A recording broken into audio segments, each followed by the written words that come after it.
నమస్తే. నా పేరు మూలింటి చంద్రశేఖర్ ఆస్పరి. ఈరోజు మనము ఆంధ్రప్రదేశ్ మానవ హక్కుల కమిషన్ ఆఫీస్ కర్నూలులో ఉన్నాము. ఇది ఆఫీసుకు చెందిన బోర్డు సంబంధించి. అయితే ఇక్కడికి రావడానికి గల కారణం ఏంటంటే, ఈ మానవ హక్కుల కమిషన్కు దాదాపు 2 సంవత్సరాలు అవుతుంది జడ్జి గారు లేక. అయితే ఈ మానవ హక్కుల కమిషన్ ఉద్దేశం ఏమిటంటే, ప్రజలకు సంబంధించిన హక్కులు భంగం కలిగినప్పుడు ఈ యొక్క కమిషన్ చాలా నిజాయితీగా పనిచేస్తుంది, ప్రజలకు న్యాయం జరగలా చూస్తుంది. ఇక్కడ న్యాయం జరగాలంటే ఇక్కడ ఏమీ డబ్బులు అవసరం లేదు, ఎలాంటి నిబంధనలు అవసరం లేదు, లాయర్లు పెట్టుకోవాల్సిన అవసరం లేదు.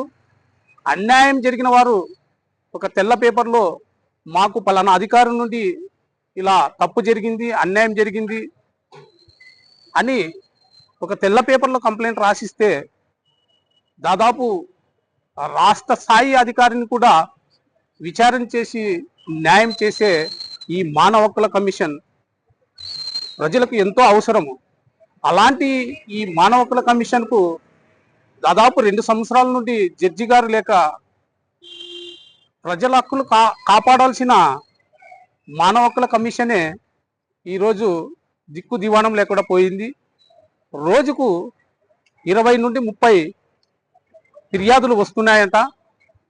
కానీ జడ్జి గారు లేని కారణంగా ఆ ప్రజల నుండి వచ్చిన సమస్యలన్నీ అలాగే ఉండిపోయాయి.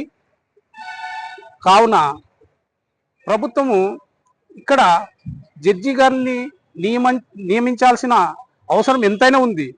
సామాన్య ప్రజలు హైకోర్టుకు వెళ్ళాలంటే అడ్వకేట్ని పెట్టుకోవాలి, కోర్టు ప్రాసెస్ ఫీజులు పెట్టుకోవాలి.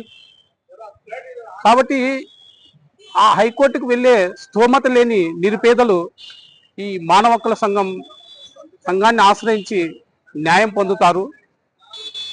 అలాంటి ఈ మానవ హక్కుల సంఘానికి జడ్జి లేకపోవడం చాలా బాధాకరం. ఈ విషయంపై నేను రాష్ట్ర గవర్నర్ గారికి, ముఖ్యమంత్రి గారికి, ప్రిన్సిపల్ సెక్రటరీ గారికి, హోమ్ సెక్రటరీ గారికి, అలాగే